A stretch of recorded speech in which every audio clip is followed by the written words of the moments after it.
Hello and welcome back dear students. आज आपके सामने ले आए हैं यूनिट्स एंड डायमेंशन का लेक्चर नंबर 2। यहाँ पे बहुत बढ़िया बढ़िया बातें होंगी रिगार्डिंग द डायमेंशन। हम डायमेंशन पढ़ते ही क्यों है, क्या उसके यूज है, क्या उसके फायदे हैं। हमने लास्ट में यूनिट्स पढ़ी थी, हमने देखी थी कि 7 फंडामेंटल क्वांटिटीज थी, साथ में 2 क्वांटिटी और थी, है ना। मैंने 7+2 लिखा था। साथ में 2 क्वांटिटी कौन सी थी? एक तो आपका प्लेन एंगल था, है ना, और एक क्या था आपका? Solid angle. याद है तो मैंने आपको बताया था कि ये दोनों क्वांटिटी डिफरेंट क्यों होती है, क्योंकि इनकी यूनिट्स तो होती है बट इनके डायमेंशन नहीं होते। चलिए आगे हम इस बारे में डिस्कशन करने ही वाले हैं। लास्ट में हमने एक सवाल, हमने फंडामेंटल प्रॉपर्टीज की 2 प्रॉपर्टी पढ़ी थी कि वो इंडिपेंडेंट होनी चाहिए, एक दूसरे पे डिपेंड ना करे, और लास्ट में एक सवाल भी किया था इसके रिगार्डिंग। और सेकंड क्या है, हर एक डिराइव क्वांटिटी को हम किसकी फॉर्म में एक्सप्रेस कर सके? इन the form of fundamental quantities, है ना। आज की हमारी जो चर्चा है ना वो किस पे है? डायमेंशंस पे। देखिए भाई, डायमेंशंस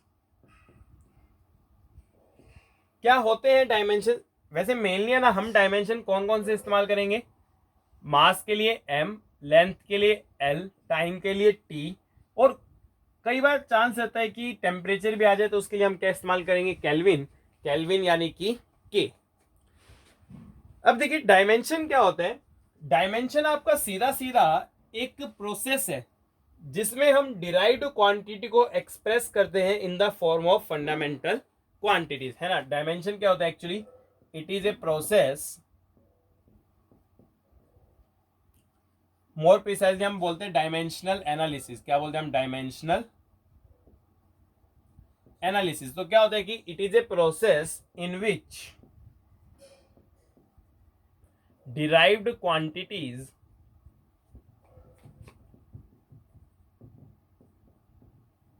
आर एक्सप्रेस्ड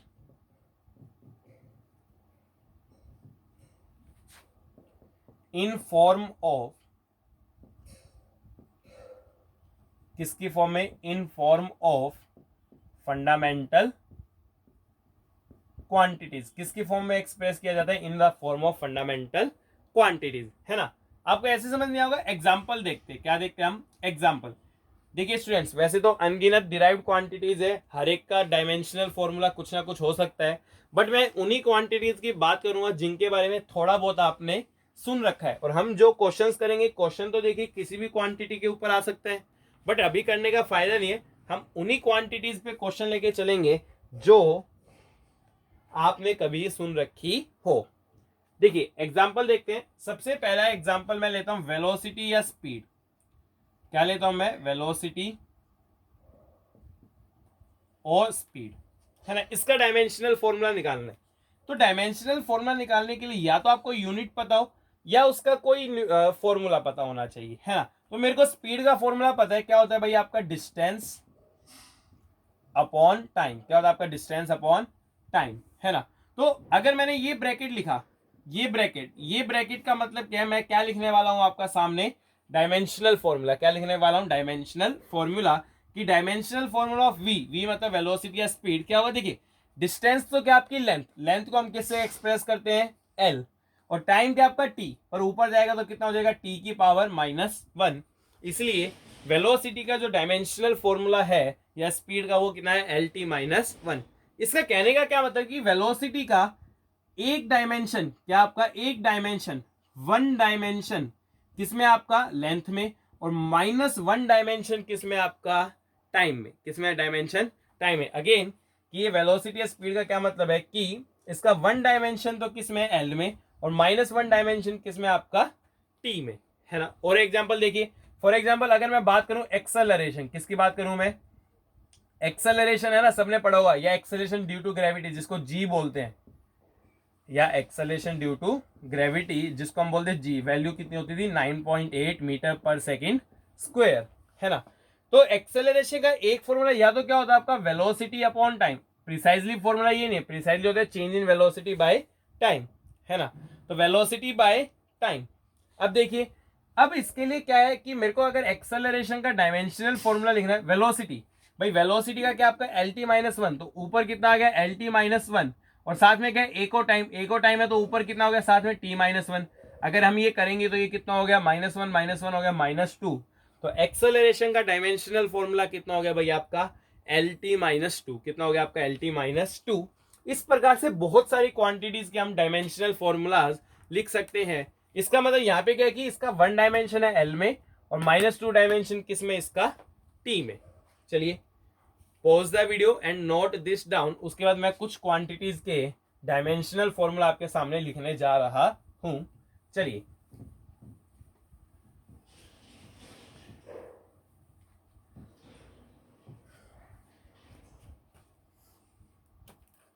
अनगिनत क्वांटिटीज के अनगिनत डायमेंशनल फॉर्मूलाज हो सकते हैं, बट हम उन्हीं की बात करेंगे जो क्वांटिटी आप ऑलरेडी सुन चुके हो।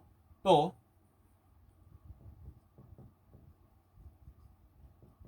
Dimensional formula of some quantities, क्या आपका dimensional formula of some quantities.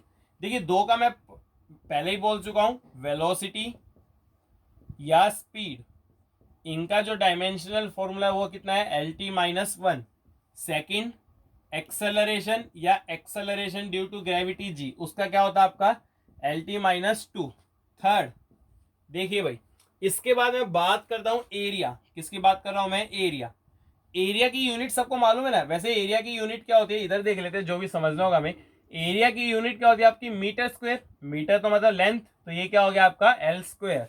इसका डायमेंशनल फॉर्मूला क्या हो गया आपका L स्क्वायर। फोर्थ वॉल्यूम, क्या होगा, वॉल्यूम की यूनिट भी सभी जानते हैं। वॉल्यूम की यूनिट क्या होती है भाई आपकी metre cube.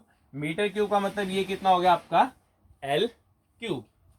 Fifth mass density या डेंसिटी की बात करते हैं, सिंपल डेंसिटी, मास डेंसिटी भी बोलते हैं। हाँ भाई, डेंसिटी का फॉर्मूला क्या होता है, देखिए सबने पहले पढ़ रखा है बचपन में। डेंसिटी क्या होता है आपका मास पर यूनिट वॉल्यूम। क्या होता है मास पर यूनिट। अब इसका डायमेंशनल फॉर्मूला मास का तो क्या हो गया m, है ना, फंडामेंटल क्वांटिटी है ही। नीचे वॉल्यूम है, वॉल्यूम का क्या होता है आपका L क्यूब, ऊपर जाके क्या हो गया L-3। तो डेंसिटी का फॉर्मूला क्या हो गया भाई आपका ML-3, है ना। नेक्स्ट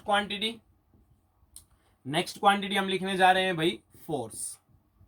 क्या लिखने जा रहे हैं हम, फोर्स। देखिए फोर्स का एक फॉर्मूला सबको पता होगा, न्यूटन का सेकंड लॉ। फोर्स किसके बराबर होता है आपका मास इनटू एक्सेलरेशन। तो फोर्स का डायमेंशनल फॉर्मूला क्या है, मास का क्या होता है m, और एक्सेलरेशन हम ऑलरेडी पढ़ चुके हैं, क्या होता है आपका LT-2। तो फोर्स का क्या आ गया भाई आपका MLT-2, है ना। सेवेंथ मोमेंटम, सबने पढ़ रखा है 9th क्लास में। मोमेंटम मैं याद दिला देता हूं, मोमेंटम का क्या फॉर्मूला होता है भाई, मोमेंटम किसके बराबर होता है आपका मास इनटू वेलोसिटी। तो मोमेंटम का क्या हो जाएगा मास का होता है m, और वेलोसिटी का देखिए हम ऑलरेडी पढ़ चुके हैं LT-1। तो ये कितना हो गया आपका MLT-1। किसके लिए हो गया ये, मोमेंटम के लिए।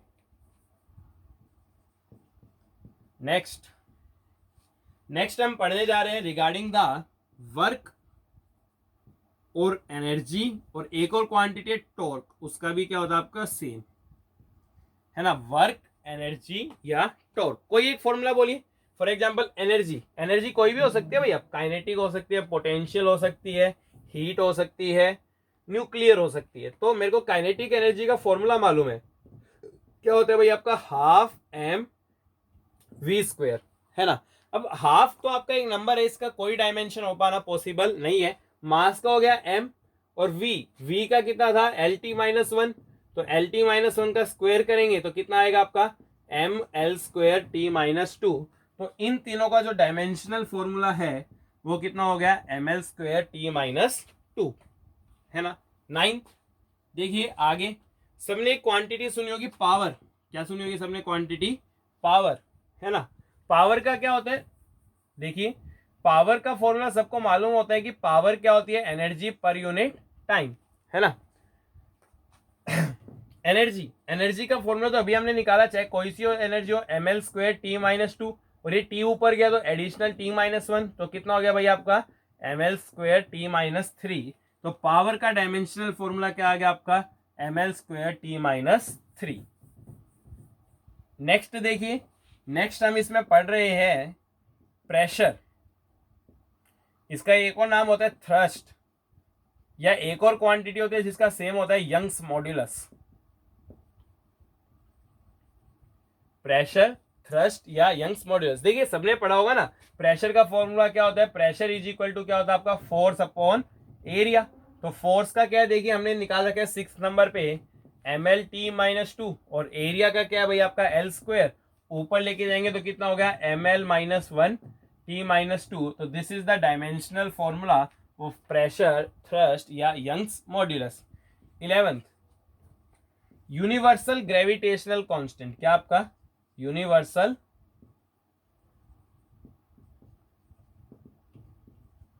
Gravitational constant. Universal gravitational constant को हम किससे डिनोट करते हैं, कैपिटल जी।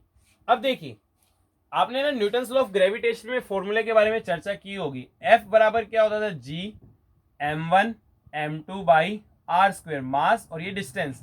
तो जी क्या हो गया यहाँ से, एफ r²/m1m2। निकालो फोर्स का क्या होता है भाई, ml/T-2। देख सकते हो आप, आर डिस्टेंस, डिस्टेंस का स्क्वायर मतलब कि L², m मास, मास मतलब मास का स्क्वायर। सोल्व करेंगे तो कितना आ गया, m-1 L³ T-2। तो this is the dimensional formula of universal gravitational constant. साथ में एक आपको जरूर याद रखना है, बोल्ट्जमैन कांस्टेंट। बोल्ट्जमैन्स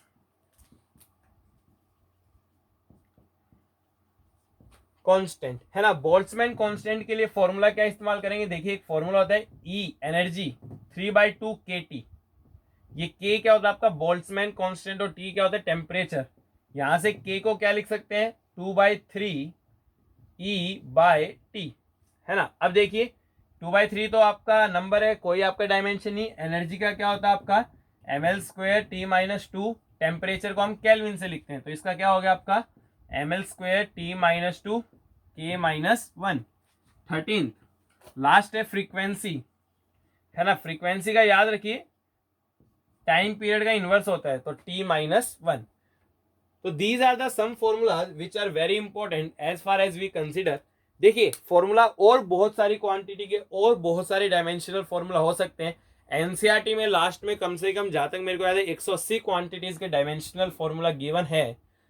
आपको रीड करने की कोई आवश्यकता नहीं है, आप इतने याद रखिए, जो कॉन्सेप्ट हम वो समझ लेते हैं। बाकी जिस चैप्टर में जो यूनिट आएंगी वहां पे हम उनके डायमेंशनल फॉर्मूला सीख के चलेंगे। चलिए अपनी वीडियो को पॉज कीजिए and note this down.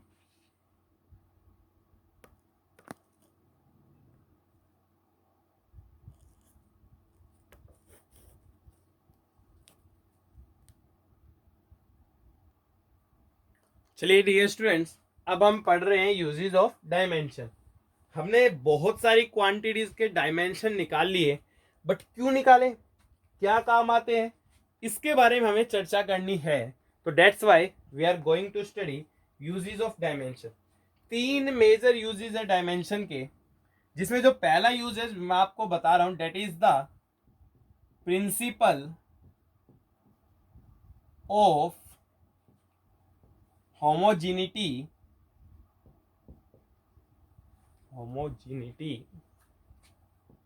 In equations. पहला यूज क्या है भाई आपका, principle of homogeneity in equations. Listen to me very very carefully. देखिए principle of homogeneity in equation का क्या मतलब है, इसका पहला नियम, 2 नियम है इसमें। फिजिक्स में आप उन्हीं क्वांटिटीज को ऐड कर सकते हो या सब्ट्रैक्ट कर सकते हो जिनका डायमेंशनल फॉर्मूला क्या आपका सेम। कहने का क्या मतलब यार, गधों को गधों से ऐड कर सकते हो, मूर्खों को मूर्खों से ऐड कर सकते हो, एक हाथी को दूसरे हाथी में ऐड कर सकते हो, घोड़े को और हाथी को ऐड कर पाना पॉसिबल नहीं है। सिमिलरली सब्ट्रैक्शन भी उन क्वांटिटीज के बीच में होगा जिनका डायमेंशनल फॉर्मूला क्या है सेम। कहने का क्या मतलब कि those quantities can be added और subtracted which have सेम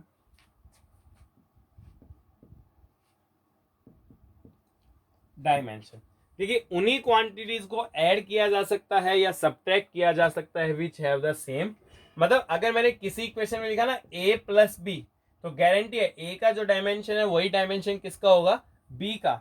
या किसी इक्वेशन में लिखा मैंने a माइनस बी, यानी कि जो डायमेंशन a का है वही डायमेंशन किसका होना चाहिए, आपका b का, नहीं तो पॉसिबल नहीं है। तो those quantities can be added or subtracted which have the same dimension. Second, dimensions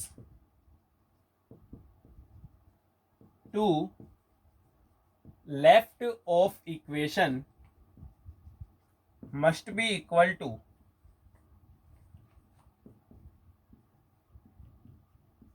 right of equation। मतलब कोई भी इक्वेशन में क्या होगा, मान लो इज इक्वल टू है, कुछ लेफ्ट हैंड साइड होगी और कुछ क्या होगी, राइट हैंड साइड। जो डायमेंशन लेफ्ट हैंड साइड का है वही डायमेंशन किसको होना चाहिए, राइट हैंड साइड। तो दो चीजें यहाँ पे, उन्हीं क्वांटिटीज को ऐड या सब्ट्रैक्ट कर सकते हैं जिनका डायमेंशन क्या हो, सेम। सेकेंडली, इक्वेशन जो भी है उसका लेफ्ट में जिस प्रकार का डायमेंशन है वही डायमेंशन किस में होना चाहिए, आपका राइट में, है ना। अब देखिए एग्जाम्पल ले लेते हैं। देखिए एक फेमस इक्वेशन है जो हम सभी जानते हैं, that is equal to S बराबर UT plus half A T square. ये इक्वेशन सही है, इसमें कोई दिक्कत नहीं है। सेकेंड इक्वेशन ऑफ मोशन बोलते हैं, S is equal to UT plus half A T square. सबको मालूम है ये एस क्या होता है, डिस्प्लेसमेंट या डिस्टेंस भी बोल सकते हो आप। यू होती है इनिशियल वेलोसिटी, है ना, और टी तो टाइम है ही, और ए क्या होता है आपका यहाँ पे एक्सेलरेशन। ये एक सही इक्वेशन है। मैंने बोला कि चेक कीजिए इस इक्वेशन को, क्या ये डायमेंशनली करेक्ट है भी या डायमेंशनली करेक्ट नहीं है। तो मैंने चेक किया। चेक करने का पहला रूल क्या है, उन्हीं क्वांटिटीज को ऐड या सब्ट्रैक्ट कर सकते हैं जिनके डायमेंशन क्या है, सेम। यहाँ पे इन दोनों क्वांटिटीज को ऐड किया गया है, मैं देख लेता हूं दोनों के डायमेंशन सेम है या नहीं। तो देखिए वेलोसिटी का क्या था, L T minus one into time का क्या था, टी। सोल्व कर लो, टी माइनस वन से टी कैंसिल, तो कितना आ गया, एल, है ना। सिमिलरली यहाँ देखो हाफ का किसी प्रकार का कोई डायमेंशन नहीं है, कांस्टेंट है। ए का क्या हो गया भाई आपका, एल टी माइनस टू लिखा था, अपनी लिस्ट अपने साथ रखिए जो लिखा आपने, टी स्क्वेयर, तो कितना आ गया, एल। सही है, मतलब एल में हमने एल को जोड़ा, इसमें किसी प्रकार की कोई दिक्कत नहीं है। अब सेकंड जज करते हैं। सेकंड क्या कहते हैं कि dimension to left of equation must be equal to dimension to right of equation. मतलब लेफ्ट में जिस प्रकार के डायमेंशन है उसी प्रकार के डायमेंशन किस में होने चाहिए, राइट में। तो अब देखिए लेफ्ट में डिस्प्लेसमेंट मतलब लेंथ, उसका भी डायमेंशन कितना आपका, एल। तो लेफ्ट में डायमेंशन एल हो गए और राइट में भी क्या डायमेंशन आपके, एल। यानी कि ये इक्वेशन 100% करेक्ट है जहां तक क्या किसका कहना आपका, डायमेंशनल एनालिसिस। मतलब this equation is correct as per the dimensional analysis. और हम जानते हैं हकीकत में भी इक्वेशन क्या होती है, correct, S is equal to UT plus half A T square. Suppose मैंने ये इक्वेशन लिख दी, एस बराबर यूटी प्लस, क्या ये डायमेंशनली करेक्ट होगी या इनकरेक्ट, करेक्ट होगी। देखिए हाफ का कोई डायमेंशन नहीं है, यहाँ वन है उसका भी कोई डायमेंशन नहीं है। ये इक्वेशन क्या आपकी डायमेंशनली, क्या आपकी dimensionally correct, this equation is dimensionally correct. पर क्या ये हकीकत में करेक्ट है क्या, नहीं। इन रियलिटी हकीकत में इसका करेक्शन से कोई लेना देना नहीं है। तो एक महत्वपूर्ण बात, अगर इक्वेशन करेक्ट है तो डायमेंशनली क्या होगी, करेक्ट। बट अगर डायमेंशनली करेक्ट है तो रियलिटी में भी करेक्ट होगी, कोई जरूरी नहीं है। मतलब डायमेंशनली करेक्ट इक्वेशन वास्तव में क्या हो सकती है, आपकी इनकरेक्ट हो सकती है। एक पॉइंट तो ये हो गया इंपॉर्टेंट पॉइंट। सेकंड, मान लीजिए सपोज मैं पूछूं क्या ये इक्वेशन पॉसिबल है जो मैं लिख रहा हूं, एस बराबर you square plus A T square, क्या ये इक्वेशन पॉसिबल है। देखिए लेफ्ट में डायमेंशन कितना हो गया, एल, यू का होता है L T minus one, square करोगे तो L square T minus to. Left और राइट में डायमेंशन सेम नहीं है, तो ये डायमेंशनली क्या हो गई, इनकरेक्ट। तो रियलिटी में भी क्या होगी आपकी, हमेशा और हमेशा इनकरेक्ट होगी ही होगी। तो दो पॉइंट है, डायमेंशनली करेक्ट इनकरेक्ट हो सकती है, बट डायमेंशनली इनकरेक्ट होगी तो वो हमेशा ही क्या होने वाली है, आपकी इनकरेक्ट होने वाली है। चलिए डियर स्टूडेंट्स, इस अपनी वीडियो को पॉज कीजिए, नोट कर लीजिए। मैं लिख देता हूं ये दोनों पॉइंट्स भी, देखिए इंपॉर्टेंट पॉइंट्स क्या है दोनों।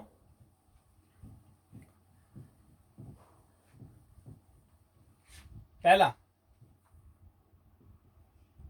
ए dimensionally correct equation, a dimensionally correct equation may be incorrect. और सेकंड क्या है आपकी, इस बार पहला पॉइंट ये है, डायमेंशनली करेक्ट इनकरेक्ट हो सकती है।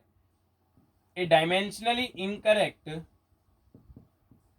A dimensionally incorrect equation is always,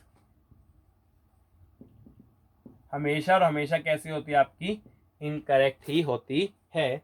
चलिए वीडियो को पॉज कीजिए और ये भी नोट कर लीजिए, फिर हम क्वेश्चन करने वाले हैं। चलिए डियर स्टूडेंट्स, आपके सामने बोर्ड पे दो क्वेश्चन है principal of homogeneity in equation को लेके।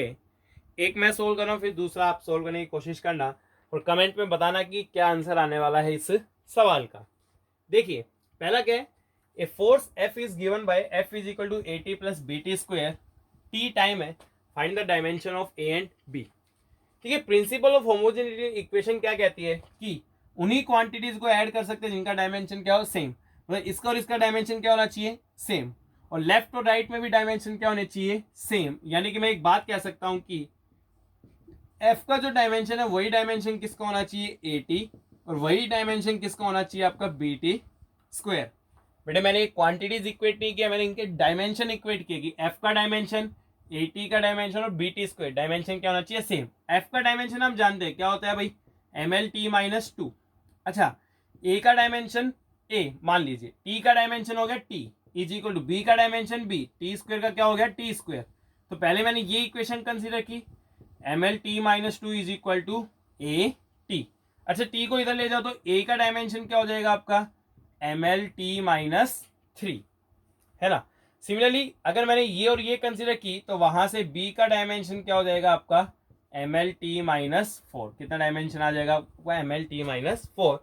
तो ए का डायमेंशन हो गया M L T minus three और बी का डायमेंशन क्या हो गया आपका, M L T minus four. ठीक है, चलिए ये भी मैं करा देता हूं। आगे मैं आपको डीपीपी देने वाला हूं, नेक्स्ट लेक्चर में डीपीपी आपको डिस्क्रिप्शन बॉक्स में मिलेगी, उसको सोल्व करना आपको, है ना।